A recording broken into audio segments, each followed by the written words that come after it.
Hola, buenos días. Hoy vamos a ver cómo de importante es la fiscalidad a la hora de invertir, porque creo que tenemos que ir un poco más allá de lo que parece más evidente a simple vista. Tened en cuenta que tener una fiscalidad u otra hace que tengamos una sociedad u otra completamente diferentes, porque la fiscalidad que se aplique es una de las cosas que más modifican el comportamiento humano. Esto es así porque cuando se dan ventajas fiscales a algo, eso hace que mucho más dinero vaya a ese algo. Y es normal que esto sea así porque es el objetivo reconocido y declarado de las ventajas fiscales. Por ejemplo, supongamos que en un momento dado en un producto invierten 1 millón de personas. Pues si a partir de ahora a ese producto se le dan ventajas fiscales, que antes no las tenía cuando invertía en ese millón de personas, pues lo que sucede es que a partir de que se dan las ventajas fiscales, empieza a invertir más gente en ese producto. Según el tipo de ventajas que se den y según cómo las interprete la población, porque la idea subjetiva que tenga la población de las ventajas fiscales también es importante, pues a lo mejor pasan a invertir en ese producto 1,2 millones de personas, o 1,5 millones, o 2 millones. Pero lo que está claro es que el número de personas no baja al dar las ventajas fiscales, sino que siempre sube. ¿Y por qué se le dan ventajas fiscales a unos productos sobre otros? Pues realmente no podemos estar seguros al 100% de por qué les han dado tales ventajas fiscales a tales productos. Lo que sí podemos hacer es hacer unas suposiciones y ver cómo esas suposiciones nos llevan a conclusiones útiles. Por ejemplo, en España hace unos años había ventajas fiscales para la compra de vivienda habitual e incluso llegó a haberlas para la compra de la segunda vivienda y hasta de la tercera vivienda. De lo que sí podemos estar seguros, porque es evidente, es que esto atrajo mucho dinero al mercado de la vivienda. Y siempre que en un mercado entra mucho dinero, sabemos que siempre suben los precios más de lo que habrían subido si no hubiese entrado tanto dinero.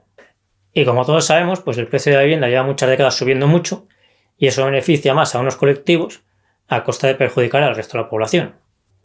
Así que con todos estos datos, pues podemos llegar a una conclusión basada en suposiciones sobre que es muy posible que los principales beneficiados de que entrase tanto dinero al mercado de la vivienda tuviesen algo que ver con las ventajas fiscales que se le dieron a las viviendas, a comprar viviendas de vivienda habitual, segunda y hasta tercera.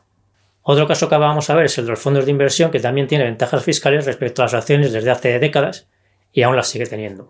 Vamos a ver un ejemplo rápido con 4 amigos. Cada uno de ellos tiene 10.000 euros y cada uno los invierte de una forma diferente.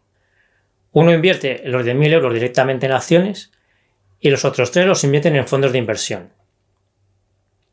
A uno de ellos las comisiones totales que le cobra el fondo son el 1%, al otro son el 2% y al otro son el 3%. Las comisiones totales de un fondo son las de gestión y depósito, que se ven fácilmente en los folletos de los fondos, y además otras como las de todas las compras y ventas de acciones que hace el fondo, las de cambio de divisas y alguna otra más. Seguimos con el ejemplo y suponemos que los 4 amigos mantienen su inversión durante 40 años y que durante esos 40 años la bolsa sube un 10% de media, anual. Los 4 amigos consiguen esa misma rentabilidad del 10% antes de comisiones, pero cada uno de ellos tiene una cantidad de dinero diferente al llegar a los 40 años por las diferentes comisiones que han pagado unos y otros. En el caso de las acciones, pues hay brokers que prácticamente cobran cero de comisión de mantenimiento y otros que cobran literalmente cero. Entonces, primero vamos a hacer la cuenta suponiendo que la comisión de mantenimiento a las acciones es cero y luego haré la misma cuenta pero suponiendo una comisión de mantenimiento a las acciones. Entonces, las cantidades que tienen los 4 amigos al cabo de los 40 años son estas que veis aquí.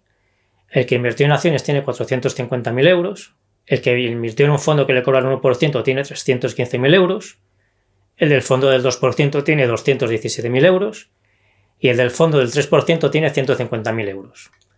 Si suponemos que al de las acciones en lugar de 0 le han cobrado una comisión de mantenimiento del 0,1%, pues en lugar de 450.000 euros tendría 440.000 euros, que es muy parecido, casi lo mismo. La conclusión más importante que creo que debemos sacar de todo esto que hemos visto de las viviendas y de los fondos es que la fiscalidad tenemos que conocerla siempre.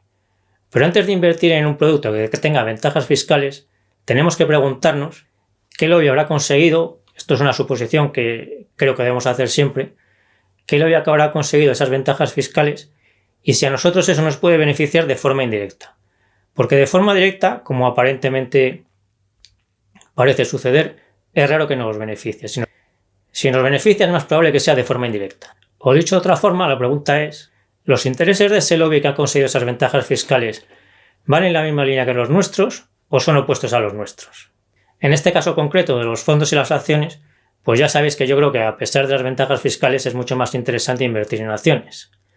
Pero claro, es muy bueno que conozcamos la fiscalidad de las acciones para procurar pagar lo mínimo posible a Hacienda, siempre dentro de la ley, pero aprovechando todas las posibilidades que nos da la ley. Así que creo que debemos conocer siempre la fiscalidad de lo que invirtamos, pero debe ser un factor secundario a la hora de decidir en qué invertimos, porque hay otras cosas que son más importantes que la fiscalidad, como es la rentabilidad pura del producto, si nos da rentas o no nos da rentas y todo lo demás. Y ya me despido hasta el próximo vídeo, y ya sabéis que nos seguimos viendo como siempre en el foro de invertirenbolsa.info, en Facebook y en Instagram.